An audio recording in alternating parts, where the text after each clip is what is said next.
Donc on va continuer avec une vidéo, un extrait de complément d'enquête qui se passe à Action. Donc Action, la célèbre marque discount de à peu près tout, hein, j'ai envie de dire. Et donc une vidéo sur les conditions de travail chez Action. On va voir ce que ça donne, j'ai assez hâte, je suis assez curieux. Allez, c'est parti. 2 journalistes de notre équipe se sont fait embaucher dans 2 magasins différents. Chacun va filmer en caméra cachée pendant 2 semaines. Thomas et Marie ont tous les 2 signé un CDI d'employé de magasin, payé au SMIC.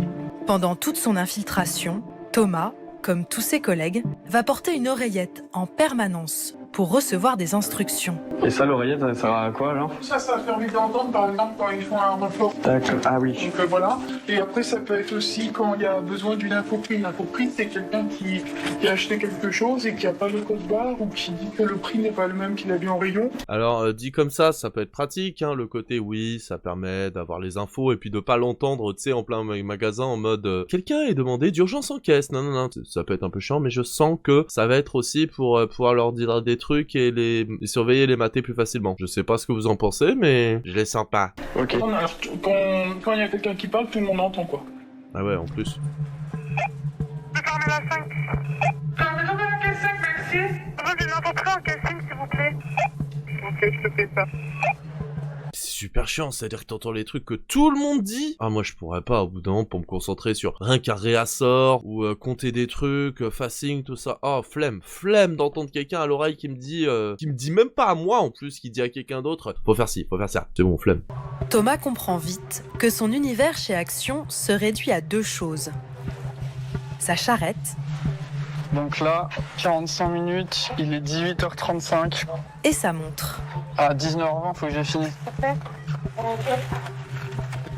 Il n'échappe pas au rappel à l'ordre de son responsable. Tu sais que c'était une charrette de 45 minutes. Ouais, Ça fait combien de temps que tu as commencé? j'ai commencé à 35-38. C'est déjà plus de la moitié, ta charrette est pas du tout à plus que la moitié. Oh, mais je vais à un rythme normal pour ça. Non, faut se speeder un peu plus.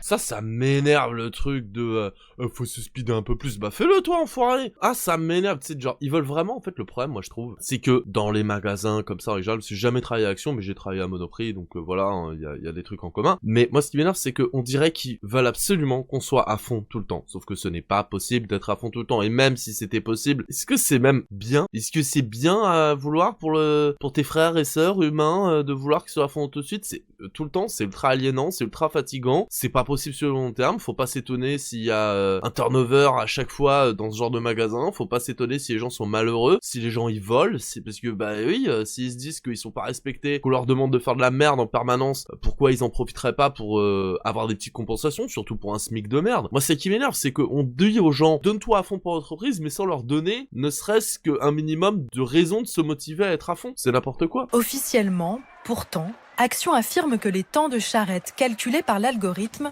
ne sont qu'indicatifs. Je sais que t'es nouveau, hein, mais si tu prends l'habitude d'être trop lent, c'est pas bon, tu vas garder cette habitude. Mais honnêtement, je trouvais le temps de palette qui est écrit sur l'étiquette très très court, voire impossible à tenir quand il y a des clients qui viennent voir, que tu dois reprendre d'une caisse. Je trouve ça impossible en fait. Le matin, il n'y a pas de client, il n'y a pas d'excuses. Mais il y a pas de cas, y a pas d'excuses. Bah si, y a des clients connards qui te demandent des trucs, et puis même s'il y en a pas, je veux dire, tu vas pas être à fond tout le temps pour te niquer la santé et à 30-40 ans plus pouvoir faire ton travail. C'est logique.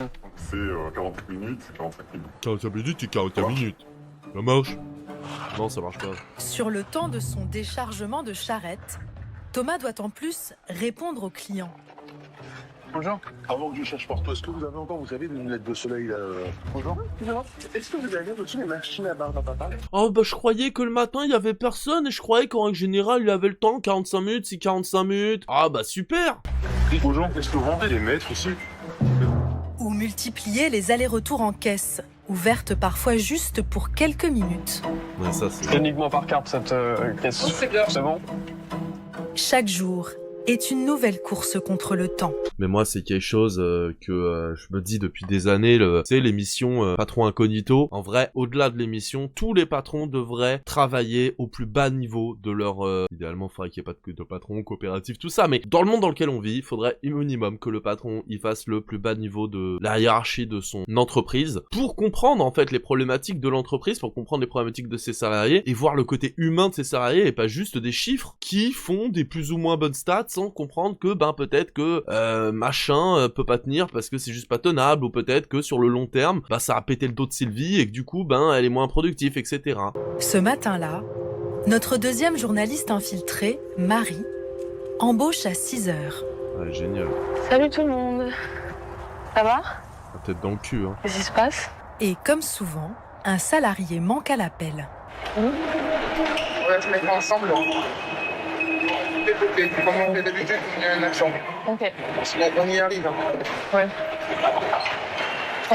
En fait, c'est ça qui est énervant et qui est horrible, c'est que quand il y a un absent, c'est les autres employés qui trinquent. Mais d'un côté, l'absent, bah peut-être qu'il a des raisons, et que même il y a raison ou pas, tu vois, genre, c'est pas aux autres employés de trinquer quand il y a un absent, normalement. Quand t'es patron, bah tu dois faire en sorte que bah ça roule quand même sur les autres employés. Et ça qui m'énerve avec les patrons, les rentiers, les machins. Ils veulent le beurre et l'argent du beurre. Ils veulent tous les avantages d'être patron, d'être rentier, d'être ce que tu veux, mais sans avoir à faire les trucs qui vont avec le rôle. T'es patron, bah ton rôle c'est de faire en sorte que ça se passe bien. Donc si un employé absent, ben c'est à toi de faire en sorte que ça marche quand même avec l'employé d'absence. C'est pas à tes employés d'en pâtir. Quand t'es rentier, ben si jamais il y a un problème dans l'appartement que tu loues, eh ben c'est à toi de t'en occuper. T'as pas à dire à la personne démerde-toi, etc. Tu vois. Il y a des exceptions bien sûr, mais je veux dire s'il y a de l'usure, c'est à toi de t'en occuper et tu mets pas 3 semaines parce que c'est ton boulot normalement, même si c'est bon, ton boulot, parce que boulot c'est vite dit. Hein. Et tu transpires, mais...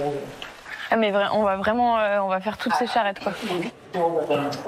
Malgré le sous-effectif, les salariés devront faire toute la mise en rayon, sans que le temps imparti soit assoupli. Mais c'est ça le truc, c'est qu'ils pourraient se dire, il y a un employé en moins, et ben on fait en sorte d'augmenter le temps pour tout faire, parce qu'on est moins, et qu'on garde des réserves, on garde du temps, enfin je sais pas, il y a 1000 façons de faire, au lieu de juste dire aux gens, eh ben vous êtes en crunch toute l'année, quoi. Alors, pour aller plus vite, les colis sont littéralement jetés dans les allées. Nous avons fait visionner ces images à un inspecteur du travail, délégué CGT. Et en plus, ben pour les produits, c'est super tout ça. Si vous vous demandez pourquoi les produits sont à moitié morts, peut-être aussi pour ce genre de truc. Après, c'est pas la faute des employés, ils font ce qu'ils peuvent. Mais c'est juste, bah faut pas s'étonner si les produits ils sont merdiques, hein, ou s'ils sont pétés. Ce chronométrage qui dit pas son nom, c'est légal ? Eh ben, c'est pas interdit en soi. C'est-à-dire qu'il n'y a aucune règle stricte qui dit il est interdit de chronométrer, hein, et ça depuis le Fordisme et même avant. D'ailleurs, ça devrait être interdit, ça, ce truc de chronométrer, sauf exception, genre faut chronométrer parce que si tu le fais 1 minute trop tôt, 1 minute trop tard, ça pète, genre les scientifiques typiquement. Mais sinon, au bout d'un moment, merde. Voilà. Par contre, quelle est la règle ?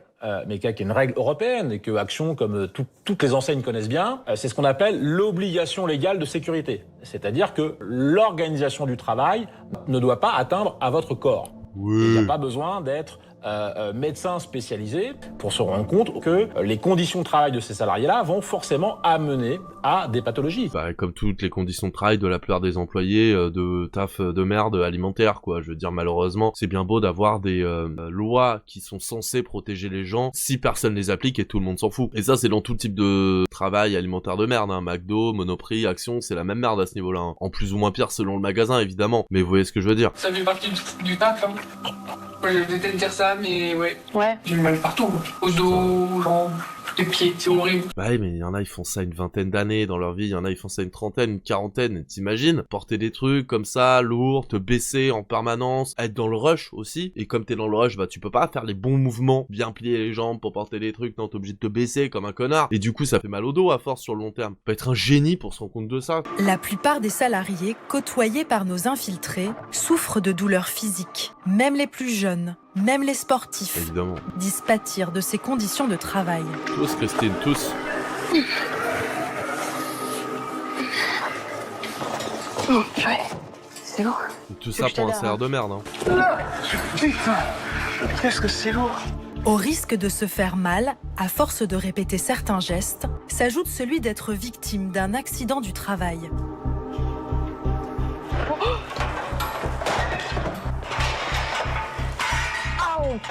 ta mère. Le petit ta mère là. Je me suis foutu une écharde avec leur palette là. Mais y a pas des gants ou... Si, mais il n'y a qu'une paire. C'est le premier arrivé, le premier sorti. Ouais, c'est toi qui l'as, quoi. Il y a qu'une paire, quoi. Et c'est pareil, hein, moi, quand je travaillais à Monoprix, légalement, ils étaient censés nous donner des gants et des chaussures de sécu. Les gants, il y en avait quelques paires, mais il y en avait pas assez pour tout le monde. Et les chaussures de sécu, on n'en avait pas. Et même les gants, même quand tu pouvais les avoir, tu les utilisais jamais, parce que, en fait, ils sont trop gros, et du coup, tu peux pas, en termes de manipulation, être aussi précis que sans gants. Et comme faut aller super vite, et bah, du coup, tu fais sans gants pour aller plus vite. Donc, je peux te dire que quand t'es dans l'énorme congèle avec toutes les baguettes congelées, etc., et que tu dois prendre des trucs, ah, ça fait bien mal aux mains. Ok. Il n'y a pas de paire, genre à chaque fois que vous défaites avec les mains nues. Oui. Bah là, formellement, c'est pas compliqué. Bah, là, c'est une infraction qui peut monter jusqu'à 10 000 € par salarié concerné. On a la même chose s'il n'y a pas de chaussures de sécurité. On a la même chose si on n'a pas de transpalette électrique. On va voir des salariés de chez Action qui vont prendre des paquets, qui vont déposer avec les bras au-dessus des épaules, donc c'est dangereux pour notamment au niveau cardiaque, qui vont se baisser, qui vont travailler à genoux. Et ça, c'est pour ça que les syndicats, le fait de se mobiliser contre l'employeur, c'est utile, parce que à titre individuel, tout seul, tu peux rien faire. Par contre, si vous êtes plusieurs et qu'il y a une organisation qui vous aide, qui s'y connaît en loi, etc., là, on peut faire des trucs. D'où le fait de se mobiliser, de se regrouper, etc., parce qu'on est plus fort. Alors que depuis 30 ans, les directives européennes et le Code du travail en France imposent de recourir à de la manutention mécanique avec des chariots électriques qui se montent, qui baissent, etc., de limiter le port de charge. Ça existe. Bah oui, mais ça coûte cher. Et puis Action, Auchan, Monoprix, Carrefour, c'est des petites entreprises, c'est des trucs vraiment des petites entreprises familiales, donc ils peuvent pas, les pauvres, se payer ça. Sniff. C'est pas compliqué, ça coûte quand même pas des milliers des cents, on en voit quand même dans plein de surfaces de vente, et donc là c'est un choix politique, un choix économique délibéré, et donc là on a en même temps un magasin qui produit sûrement des bénéfices, mais en tout cas qui, je vous le dis, qui va produire des malades de demain, c'est évident, avec des conditions pareilles. Évidemment. Action n'ignore rien de ces pathologies. Évidemment qu'ils ignorent pas. Dans ce rapport interne daté de 2023 que nous avons récupéré, la direction tient à jour des tableaux les répertoriant. Mais oui, non, mais chaque année, il y a des problèmes, tu vois. Chaque année, il y a un minimum de problèmes, et c'est des problèmes qui sont là à cause de trucs qu'il y a eu des années avant. Le canal carpien, ouais, c'est une dizaine par année. Problème de bras, coups, d'épaule, c'est de plus en plus, etc., etc. Troubles anxio-dépressifs, ouais, et encore, il y en a eu qu'un en 2021, mais c'est le seul qu'on sait. Ça se trouve, il y en a d'autres, hein, et qui soit sont parés avant de le dire, ou soit, qui le disent pas. Il y a plein d'autres choses. Syndrome du canal carpien, sciatique par hernie discale. Dans le même document, on voit que le nombre de maladies professionnelles et d'accidents du travail augmente. Pour preuve, ce taux de cotisation calculé par l'assurance maladie en fonction de leur gravité et de leur fréquence. Chez Action, il est passé de 2,37 à 3,60% en 2 ans. Bien au-delà du taux collectif appliqué dans son secteur. Mais c'est curieux, hein, ça, que une entreprise de discount à fond et tout fasse ça. C'est vraiment... qui aurait pu prédire, hein, j'ai envie de dire. En tout cas, très bonne vidéo. Très courte, mais très sympa. On voit, comme d'hab, hein, que on s'en bat les couilles des employés, on s'en bat les couilles des problèmes professionnels, etc. Tout va bien.